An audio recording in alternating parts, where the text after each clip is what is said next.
So, good morning, good afternoon, everybody, and welcome to today's webinar, which is on Blueview 2D training series. Today, John Robertson and Tyler Whitaker will be talking about the deployment, the platform, the sonar selection, and the considerations.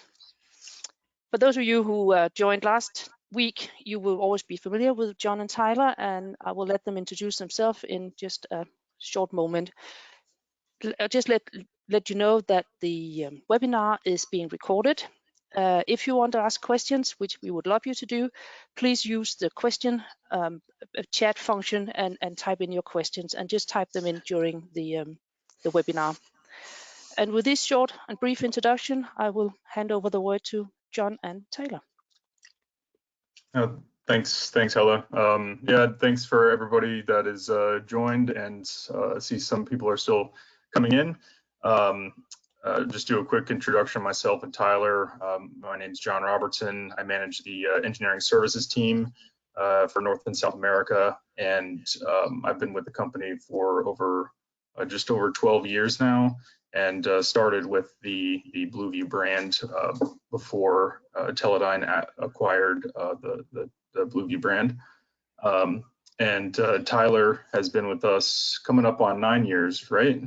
Yep, that's right. Yeah, so Tyler's one of our top Blueview engineers, and has extensive field experience with these systems, doing installations and training around the world. So we'll jump right into the presentations. We've got lots to see and go over today. Yep. Thanks, John. Yeah, I'm just going to jump right in. Like you said, we do have quite a bit to cover. So, I'm not sure if how many of you were able to make last week. I do highly recommend watching that recording. Just as kind of an overview, we've had actually 2 of these webinars on the 2D Blueview systems before. The first was kind of a very general overview. There's going to be a bit of overlap with that today. The second, which was last week, was ProViewer software. So that was kind of our really deep dive on the acquisition software itself. So not really touching on that today. If you are curious about that, you can visit kind of our video portal and watch it. We can give you the link for that if you don't have it.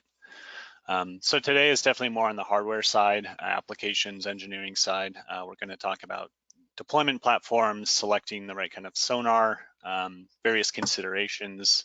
There's a little bit on kind of troubleshooting and maintenance, because that is very important in my mind. So we'll kind of touch on that if we have time at the end. So just brief overview, what we're going to go over today. We have configurations, all the various sonar 2D sonar offerings. We have going to talk about some deployment platforms.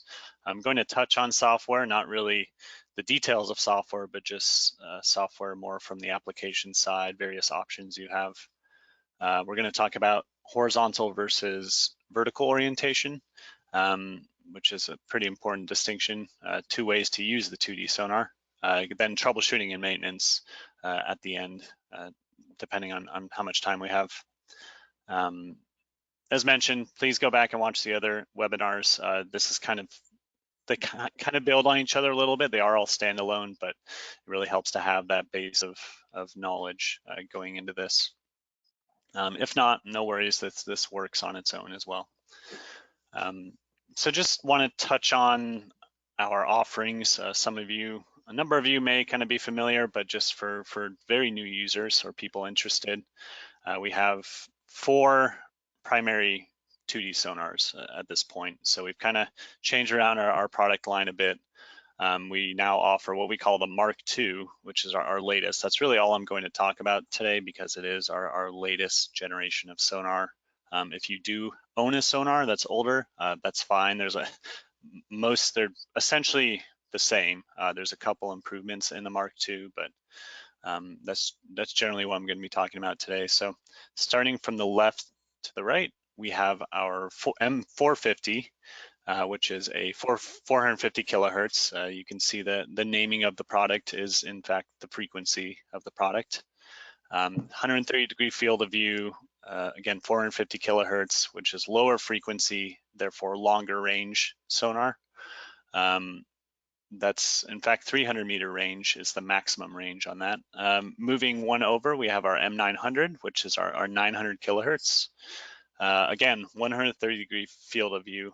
An important change, I guess, in our latest product is that all of our 2D product line is now 130 degree field of view. Previously, we had 90 and 45 degree fields of view. Now it's default 130 with the option to, through the software, to decrease that to 90 degrees or 45 degrees. So kind of an important change in the latest product. So yeah, back to the 900 kilohertz, 130 degree field of view. It's single frequency, just the 900. 900 kilohertz sonar head is generally, it's the most commonly used. It's kind of our general use balance of frequency and resolution. So it's typically the head people are going to use the most. And then moving to the two on the right is the M900 2250. These are dual frequencies. So we have both 900 and 2250 kilohertz heads. You can easily swap between them through software. So you kind of get the best of both worlds. You get the longer range, lower frequency 900 head, that's the general use head, 100 meters max range, and then you have the 2250 very high resolution, 10 meter max range head. You can run them at the same time, you can switch between them. They really complement each other well. The reason there's two models here, not wanting to create confusion, but the models, the only main difference between the models is going to be field of view on the 2250 kilohertz, the high frequency head. One of these, the one on the right here. Can you see my pointer, John? I don't see it, no. All right, let me turn on the, how about now? There you go. Yeah. Okay. The one on the right here is 130 degree field of view on the 2250 head. The one on the left is just a 45 degrees. So you may ask, why would I not always go with the 130? The reason being is there's actually quite a significant data quality improvement on this model. I'm not going to dive into the details as to why. We can talk offline about that if anyone's curious, but the 2250 kilohertz and the 45 degree field of view is going to give both heads kind of a data quality bump. There's a much better consistency across the sectors. So generally it comes down to your application. Do you require the wide field of view on the 2250 head? If so, you'll want to go with this model, but there is a data quality kind of increase at the sacrifice of field of view here on the 2250. So a little confusing, but an important distinction between the two. Same thing, we do have two different depth ratings. We have a 1000 meter, which is our standard, that was these.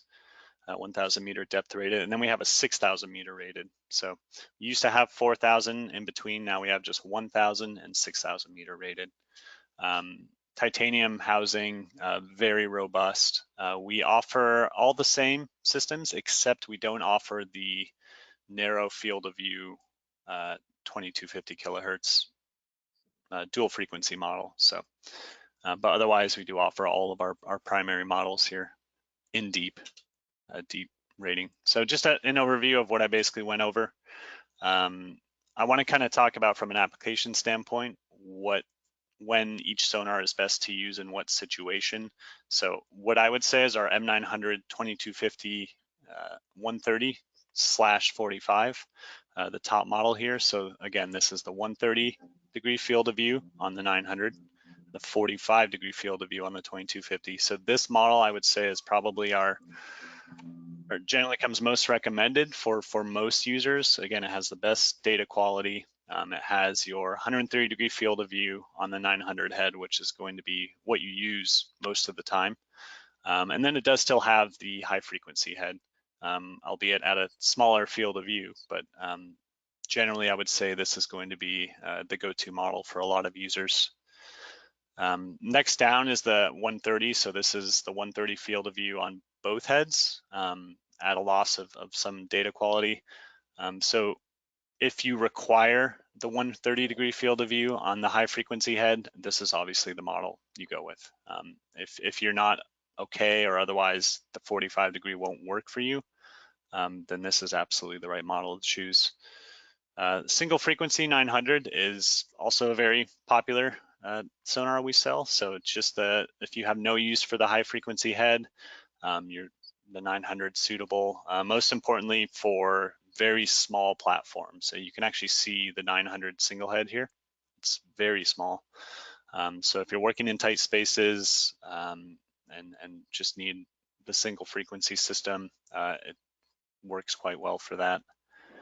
And then the 450 is simply if you require imaging beyond 100 meters, that's where the 450 comes in. So you're going to lose data quality due to the lower frequency, but you're getting up to 300 meters range on that. So only if you require more than 100 meter imaging capability will you even consider the M450. And on that note about the ranges, I've been saying the max range here. I put a star here just because we have something we call optimal range. Optimal range is basically the range we recommend operating the sonar in. So for example, the 900 kilohertz head, we recommend you're going to get the best data between 2 and 60 meters. The 2250 head, you're going to get your best data between about 0.5 meter and 7 meters. And the 450, your best data is going to be between maybe 2 and 150 meters. So these aren't exact, but these are just our optimal ranges. So just because it says max range, it doesn't mean you're going to be able to image, you know, a meter by meter object at 100 meters. You might be able to, but you know, there's no guarantee. So that's why we kind of throw in those optimal ranges, because those are what we recommend kind of operating the sonar in. Last thing, we have a VDSL option. Standard cable length is up to, I believe, 150 feet. Ethernet operation, if you do require longer cable lengths, you can opt for the VDSL option, which will give you much greater cable lengths as needed for your application. So that's something that can be discussed depending on if you need it. All right. Deployment platform. So I have four categories listed here. This is just kind of a spotlight. The Blueview 2D system is really known for being very flexible and very compatible with any number of platforms. So that's really what I want to highlight. But the four separate kind of categories here are what I'll dive into just a bit. But just know that really it's one of the biggest benefits of the system is that you can put it everywhere, anywhere and everywhere. So starting with just big work class ROVs, this is kind of one of the very first uses of Blueview, just primarily oil and gas operations offshore, just basically a set of eyes for the ROV in very turbid water, very murky water. Obviously, if you're deep, your light in your camera is only going to go so far. So having a sonar that can see 100 meters is very useful for navigation, for inspection of structures, subsea structures, and just as another pair of eyes underwater for these very expensive vehicles. MicroInspection ClassROVs, I do want to highlight these just because it is becoming a much more common use case. I mean, always has been really. You know, you have these small ROVs being deployed all over, offshore and inshore. Throwing on a very small sonar, 2D imaging sonar, just makes sense as, again, another pair of eyes. So we're talking inspection of structures, search and recovery, you know, is kind of in addition to divers or instead of divers when maybe the conditions aren't safe for divers. So you can kind of see from the left to right here, we have the actual Seabotics vehicle, Teledyne company. We have a video array with a small little Blueview on it. We have another Seabotics VLBV. This one actually has the 2D sonar at the bottom, and it has our 3D scanning sonar kind of sticking out the top. So this is a very neat integration. And then we have I believe it's a CI, a Falcon maybe, sonar here offshore. So really a great use for the 2D sonar. Very small, very low power, so fits very well with these micro or inspection class ROVs. And then another traditional use, boat mount systems, just for surface vessels. You know, we have our 3100 product, our BV 3100 product, which is essentially a pole with a pan and tilt, very commonly used with boats. You can have a boat mount and basically hang it over the side, and plug and play operation, be ready to go within 10-15 minutes. So very modular as well. You can demob off the boat easily with this BV 3100 and with the sonar. So with our 2D systems, we really emphasize this kind of plug and play operation, which is very useful for entities like police departments, fire departments, who may not have a team of surveyors or something like that, but they can very easily manage and work with the Blueview 2D system. And utilizing the pole mount is a great tool on these vessels, on surface vessels, to optimize your grazing angle. And I believe Tyler has a slide on to talk about that, but being able to manipulate the sonar, tilt it up and down for the seabed depth changes as you're going over different environments is a great way to optimize the data that you're going to get out of the system as well. Yeah, it's a good point. Having the pan and tilt control, particularly the tilt, is I would generally recommend to most users who I talk to who are planning to run off a surface vessel, just because it gives you that control. And then custom integrations is kind of a catch-all. Like I said initially, with these deployment platforms, you know, it's one of the best parts of my job, honestly, is talking to customers and seeing what they're doing with these things and where they're putting them. Just literally after 9 years, I'm still seeing kind of new and interesting ways people are deciding to use the 2D systems. This is kind of an much older system, but you can see that's attached to, I think it's an underwater turbine. I think it was a permanent deployment. We have a manned submersible here. You can kind of see it, just small there in the front. And then we actually have a diver handheld, pretty common use, again, due to the small size of the sonar. They've actually been integrated to a number of diver handhelds, which give, of course, the diver a set of eyes, acoustic vision, well underwater. So software, like I said, last week I went over our ProViewer software in depth. That is our primary connection and acquisition software for the 2D systems. So it's free software. You can easily send it to anyone you like. They can use it to play back recorded files. They can use it, of course, to connect to the sonar and record files. So this is really the heart of the 2D sonar from the software side. I did want to touch on today the SDK, the Sonar SDK software development kit. So if there is functionality that ProViewer doesn't provide, which is very possible, ProViewer is kind of basic in its operation, powerful, but somewhat basic and simple. We do offer the Sonar SDK. Now, the SDK is a software development kit, so it does require programming and development knowledge. Typically, people program with C, C++ programming languages. So the SDK is a product we sell that allows you to access the sonar and the data and all of the tools that come with it in your actual own software. So if you're developing your own software, you're writing code for your own piece of software, you can purchase the SDK and use those software tools and libraries to actually incorporate the Blueview sonar into your software.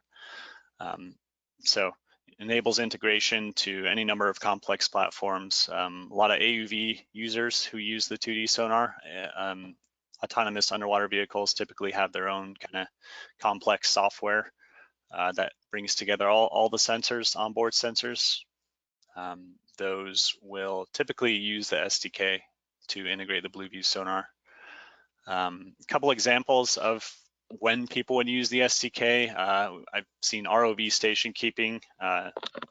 This is basically having, like, for example, work class ROV, having the sonar lock onto an object and have that object basically be a point of reference for the ROV control systems to automatically lock onto that and stay in position in the middle of the water column. So along with that, target tracking, if you're wanting to track, say, marine wildlife, you can write software to lock onto a target and basically follow the target as needed. Integration to existing software, actually I have a couple examples down here. We have on the right here, we have our Teledyne Seabotics, I guess smart flight software is what they call it. So you can see a number of things going on here, navigation, vehicle control systems and displays, and then we actually have the Blueview wedge integrated to that. So this was done with the SDK. Same with this on the left here. This is a SAM mosaicing software made by a company called OIC. This is actually allows you to stitch together 2D images, and they obviously use our SDK to interface with the Blueview sonar. So really anywhere you need functionality beyond the ProViewer software, the SDK is going to allow you to do really anything you want, more or less, with the Blueview sonar, but does require that programming knowledge, or at least a programmer of some sort. Other than that, there's survey software packages, HiPAC, Teledyne PDS. The Blueview system is compatible with all of these. They all have drivers for the Blueview system, at least all the main survey software packages.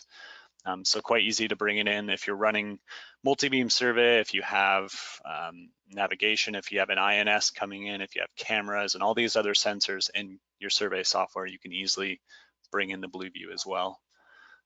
So it's very flexible from the software side in that respect. It's talking back away from software back to kind of the physical orientation of the sonar. I went over this a bit last week and a bit on the first webinar, and I keep talking about it because I think it's pretty important and can be a very useful thing to know about the 2D sonar, is the fact that we have two orientations. Horizontal orientation, you can see here with the swath in the horizontal plane. That's going to give you this kind of standard sonar view, which is a top-down kind of bird's eye view, similar to radar.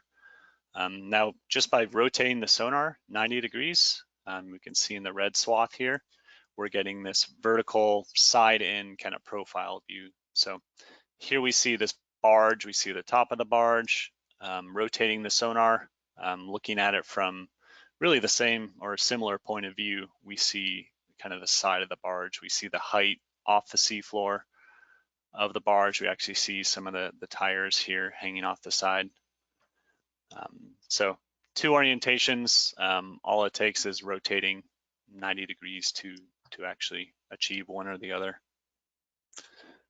Very useful for a number of things. One thing it's not useful for is navigation. If you can imagine, if you're in a vertical orientation, you're not really spatially able to, navigate to an object or around an object because you don't really have that awareness in the vertical view orientation. But if you want to, for example, look at vertical structures for inspections, bridges, things like that, can be a very useful tool. Here we've just kind of stitched together some of the imagery and just thrown it together with a topside photo. We actually have a video. I played this in one of the previous presentations, but let me play it again. So we just have we have it on a surface vessel in the vertical orientation, and we're basically driving by, sailing by a bridge footer, and just have the sonar just angled towards the bridge footer. Again, grazing angle, which I'll talk about again in a second. We're just grazing the side of the bridge footer, and we're getting some really nice detail on the structure. You can see the seafloor here. We can see the surface at the top. So makes for a very good inspection tool. So just knowing that there is that capability with the sonar, that obviously at no extra cost, just at the rotating 90 degrees is all. So I mentioned grazing angle. John mentioned it before. Again, we mention it in all these webinars because it's probably one of the more important kind of concepts to consider. So this is back in our horizontal, our more standard horizontal orientation, top-down view. So this concept of grazing angle is important because it really allows you to capture the largest area of imagery possible, which is generally what you want when you're in this horizontal orientation. We can see with the sonar pointed kind of directly at the seafloor or at a steep angle to the seafloor, we're getting a very small area of imagery. As we tilt the sonar up, we actually graze more of the seafloor and we get a much wider area of imagery. You can see there's an object here that we previously didn't see with our steeper grazing angle. I did have a data example I want to show of this. Oops.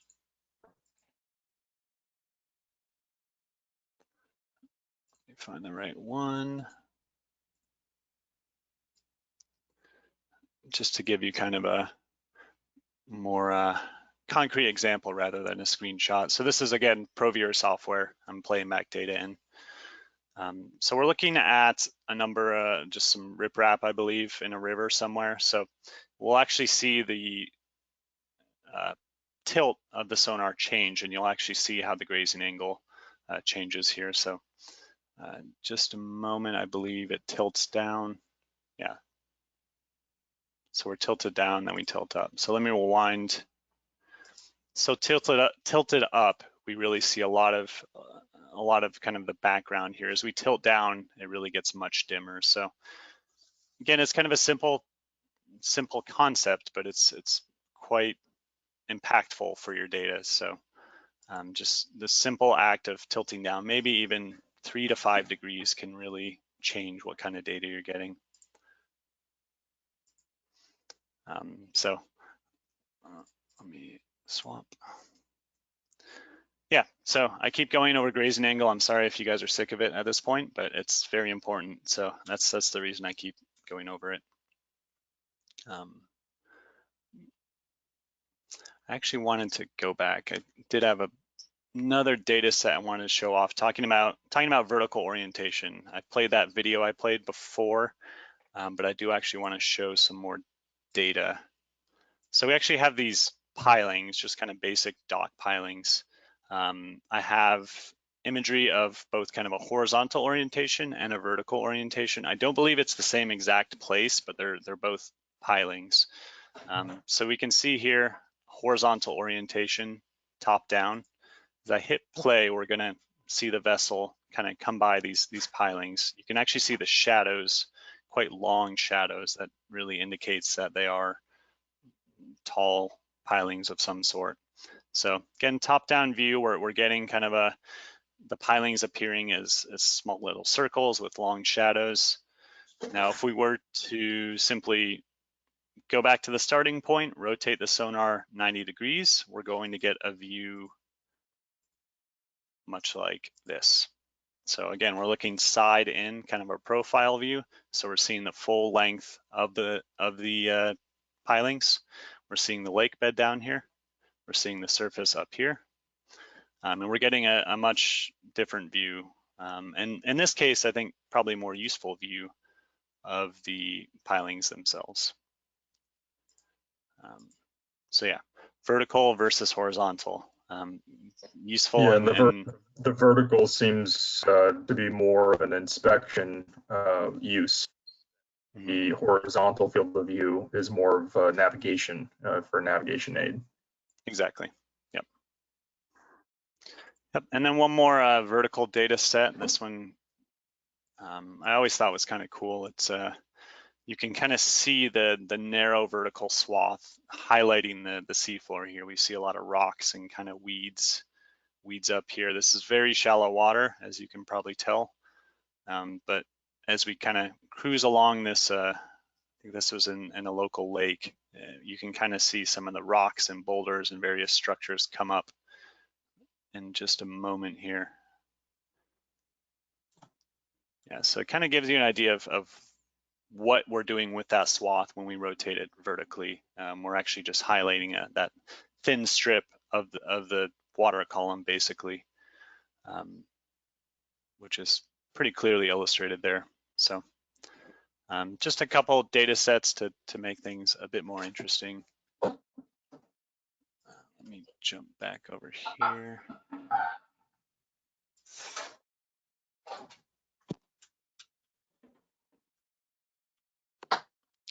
All right, so let me make sure.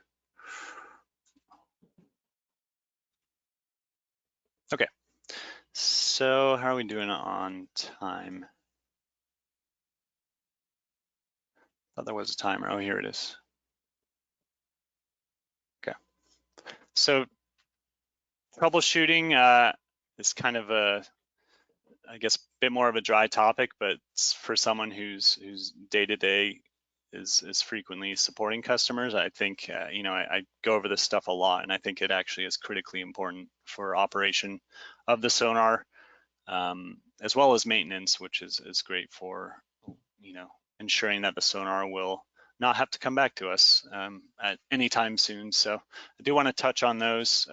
Troubleshooting, generally, if you do call us or email us or reach out to us being support, we'll basically ask you to do one thing right off the bat. Usually it's to bench test the system. So I talked about this last week in the software portion, but bench testing really allows us to isolate the sonar issue, a potential sonar issue, from any other vehicle issues or any other deployment issues.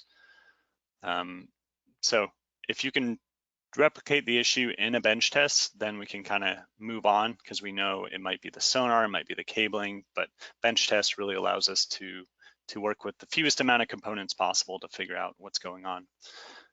Next step would be to perform IP address troubleshooting. The reason I have this is because it's probably the most common issue our customers see.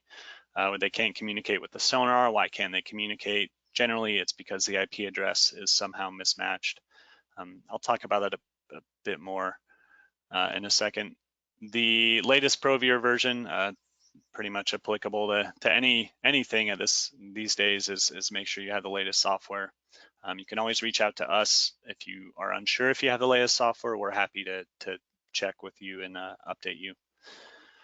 And then try different components if possible. If you have spare cables, PoE box, if you have a spare PC, that really helps us narrow down the issue. We'll note here we have a kind of a troubleshooting guide that was created a number of years ago on our website. So if you go to blueview.com, you can click Service and Support button in the top right. There's actually a little guide that kind of walks through everything I'm talking about now and more. So good reference to keep in mind. So bench tests is simply this. I'm not going to go into detail on it again, but it's basically, let me turn this on, basically sonar, cable, PoE, Ethernet cable, computer. That's it. Important note, that seems obvious, but maybe not. It does take 1 to 2 minutes for the sonar to connect. So I have had experiences with customers saying the sonar is not working because they're waiting maybe 20, 30 seconds or less. Simply making sure you wait the 1 to 2 minutes for the sonar to actually boot up. It does have kind of an internal operating system, so it does take time to boot up like any computer would. Always make sure cables, pins look good, cables look good, things are in generally good condition. That not just our sonar, but really any device, any marine device particularly, especially if you're operating in salt water and things like that. So always good to keep your bench test cables with you, especially if you're integrated onto a vehicle, ROV, AUV, so that you can test the sonar direct to a computer with the bench test outside of a vehicle, just to verify that the sonar is connected to the PC and there aren't any configuration issues with the sonar itself. Yeah, we include these with, I believe, with all new sonar orders. So always good to have this kit around for if you do need to troubleshoot with us or on your own. So I talked about IP address being the most common issue. People even brand new sonars get the sonar, can't connect to the sonar right out of the box. Almost all the time, it's IP address troubleshoot, or it's IP address mismatch. So generally what I tell people is there's really two ways to look at this. So you connect the sonar in the bench test setup, you're going to get one of two kind of displays in Windows. So this is your Ethernet adapter. This is how what the Ethernet cable actually plugs into. It's either going to say unidentified network after 1 or 2 minutes, or it's going to say network cable unplugged.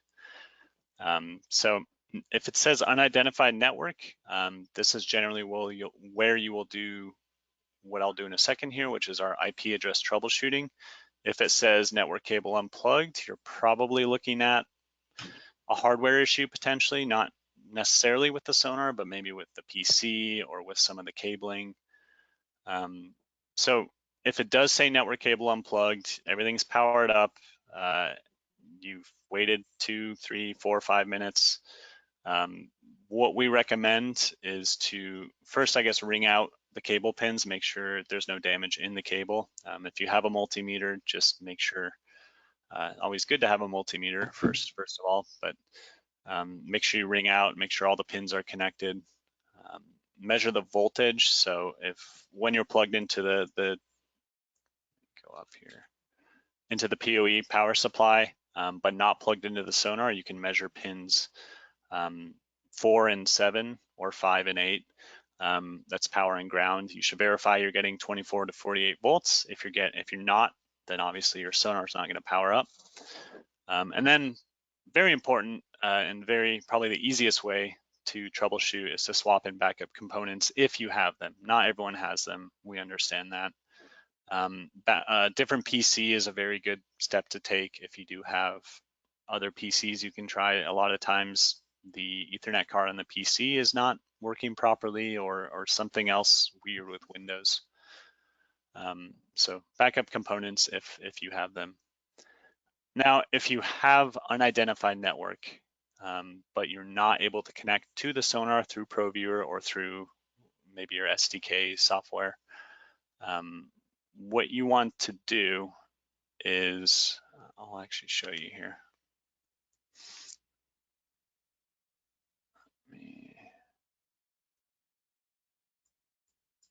And I kind of went over this last week a bit, but I want to briefly go over it one more time. Just switch over my displays. Oops.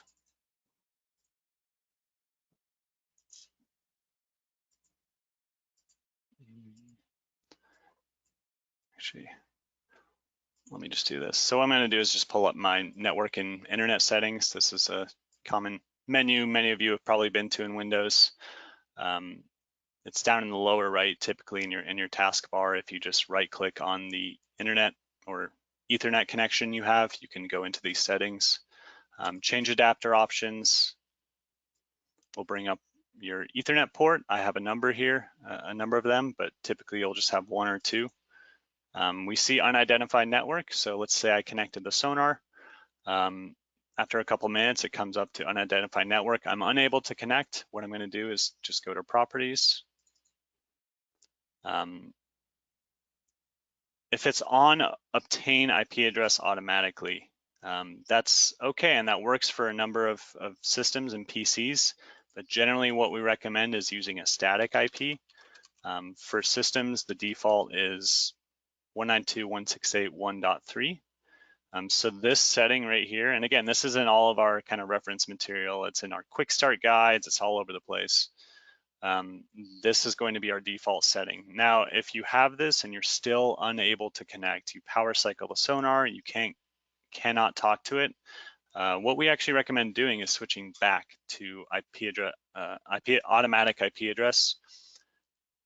Click OK, and then power cycle the sonar again.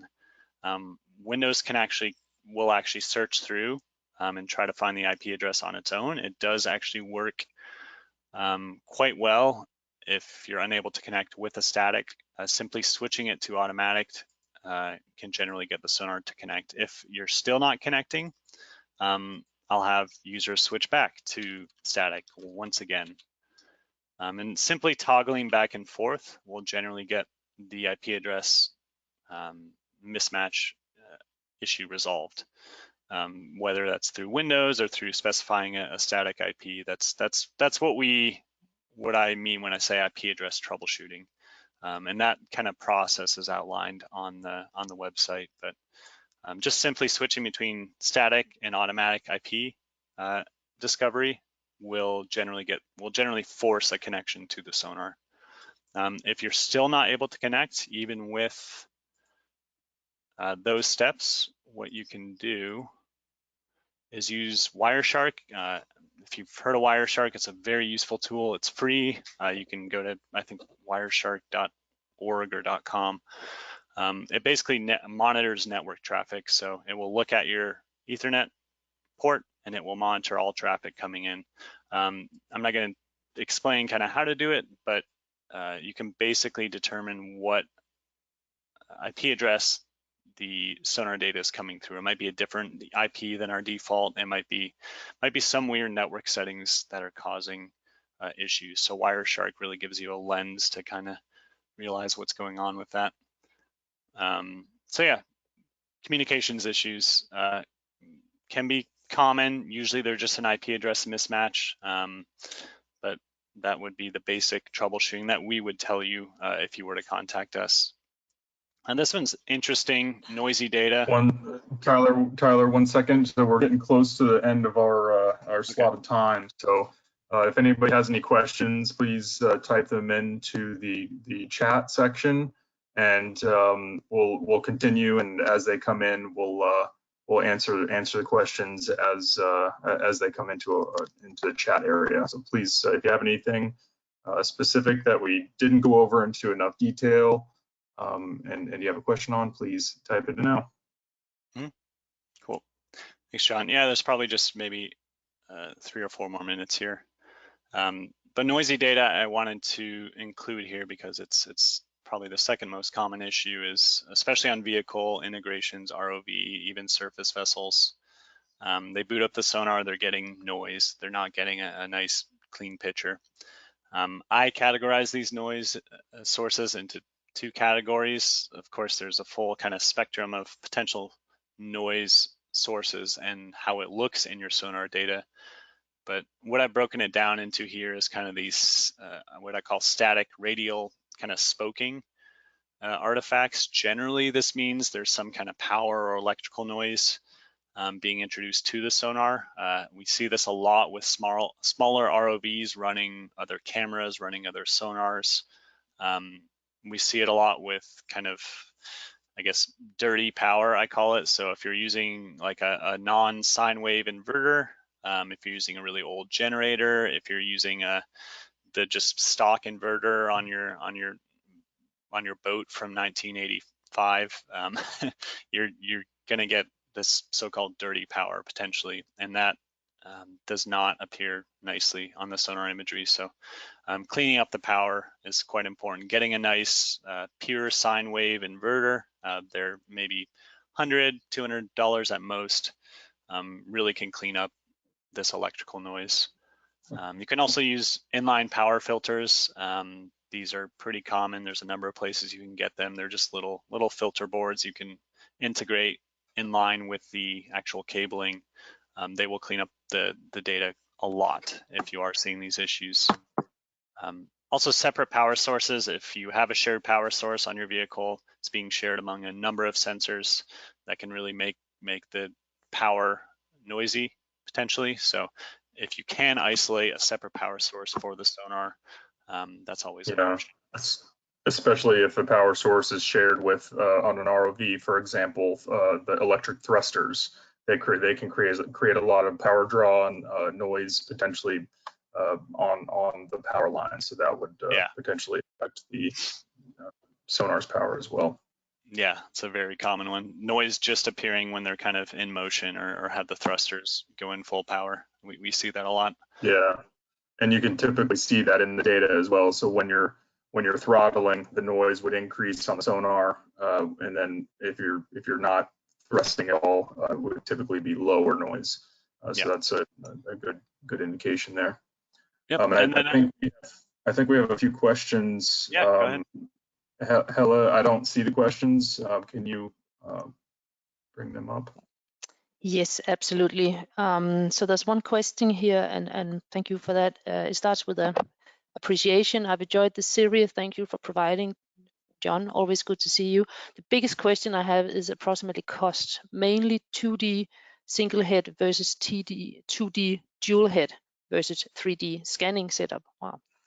I can't push this tech to my organization for monitoring and investigation without rough costs. Did you get that, John? Sure. Yeah. I'll let you take that one. There's quite a bit of price difference between the different models, depending on the single frequency, dual frequency, and then going up to you mentioned the 3D scanning. That's a whole nother cost level.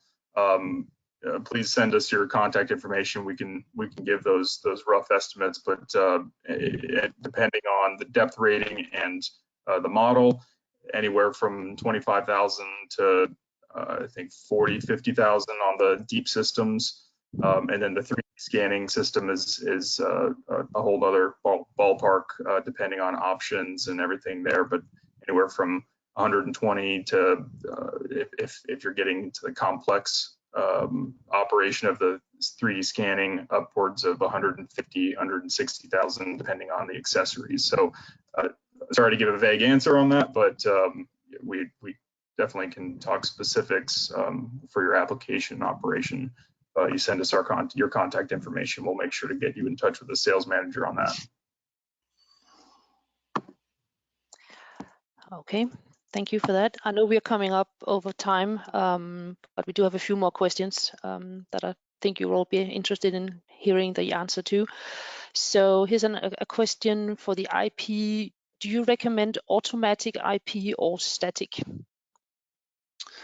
Yeah, that's a good question. I recommend static across the board. It's just going to be much more of a stable connection. It doesn't really kind of leave it up to Windows. I've seen some very strange things with automatic IP, just connecting 1 second and then disconnecting the next second or the next day.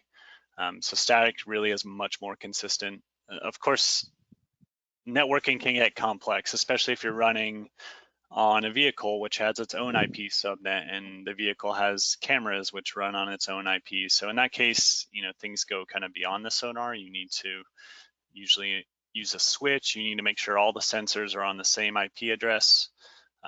You might need to change the sonar IP address, which I went over last week, how to do that through the software. But really, anyone who sells a network device will generally recommend, I think, to use static IP, just because it takes Windows out of the equation and it takes that possible variable out of the equation. So if possible, always use static. If it's for whatever reason just not doable in your configuration, Obtain automatically works well. Generally it'll take a bit longer, maybe 3-4 minutes to find the IP after you boot up the sonar, but it can work as well. But static really simplifies things and makes things much more consistent in my experience. So it's a good question. Okay, thank you, Tyler. I'll just take 2 more questions so we don't run too long. So here's one. Thank you for the presentation. I would like to know about the raw data. They are echoed from each individual sonar, and are they beamformed, A scans, delayed, and some of each direction, for example, SCTI times? And I'm going to send this to you, John. See if you... I didn't see that one. I think I can pull it up in the chat.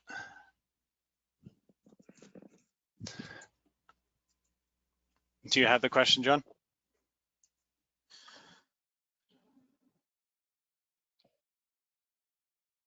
Asking about the raw data, I'm guessing from the SDK.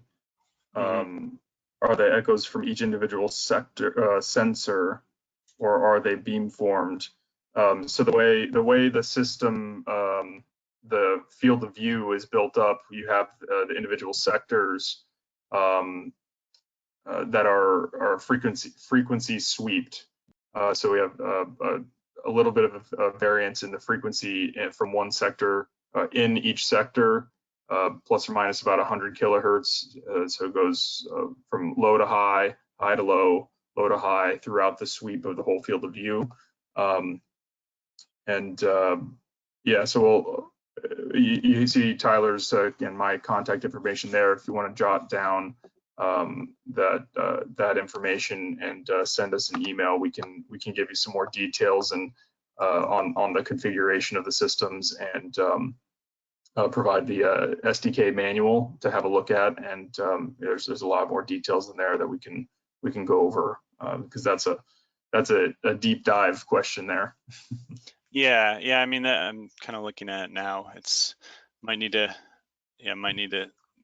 look a little deeper on that one. But generally speaking, I mean, the SDK is going to give you really access to the raw data. Through our software, you're not really getting much in the way of access to raw data of any sort. So even through the SDK, it's kind of limited. We have a lot of requests from customers to really dive into the signal processing side of the raw data, which we don't, for a number of reasons, provide direct access to, just for proprietary reasons and other reasons. So, but that being said, the SDK is quite powerful. You know, we can, again, send you the manuals for that and just kind of the outline to see what you can actually access for raw data. So yeah, if we can get a contact on that one, that would be great, and we can follow up on that. Okay, thank you. And just to let you know that you will get all the contact details so that you can reply in more detail if you want to do that. Okay, so great. Yeah, we'll follow up. Yeah. Just one last question here, and that is from Ashted from Ross. He says, would you be able to provide recording of the training courses for training future technicians? Of this webinar is recorded and will be posted on our website. Hella, do you know what that web page is called? That's our link web page, and you'll find it via our resource library on the Teledyne Marine website. And also a link for this particular webinar will be sent out to all attendees, registered attendees. Yeah, that's great. Yeah, and Ross, thank you for joining again, Ross. Recognize you from last week as well. And we can always provide in-depth custom training for individuals, because typically a 2D training, we would provide a full day of training on site, including some time in the water as well, collecting data, reviewing data. So these are definitely short snippets of our typical training classes. Yeah, and there's there's to give kind of an overview, there's two previous 2D webinars. There's the first one, overview. One I did last week was software. This one was kind of a little more in depth on the hardware. There will be 3 of the 3D scanning sonar webinars. That'll be, I think, late May. So again, those will all be recorded, but yeah, there's really, as John said, there's no substitute for kind of the actual training we offer, which is for the 2D can be a full day or two, for the 3D can potentially be up to a full week with all the software and everything else. So, but they are very useful, I think, just for kind of at a glance, quick training, I guess, for users. So definitely check out the website for the recordings for that. But always reach out if there's more in-depth training needed. We can, of course, offer that in person. Okay, thank you, John. Thank you, Tyler. And I will say thank you for listening and attending the webinar. And you can see the details for Tyler and John below if you want to get in contact with them. John and Tyler, any last words? No, just thanks everybody for joining, and hope to see everybody on the next webinar series. Yeah, appreciate it, everyone. As I mentioned, we have 3D coming up, so if you're interested in that, please register. Okay, thank you. All right, thanks. Take care. Bye-bye.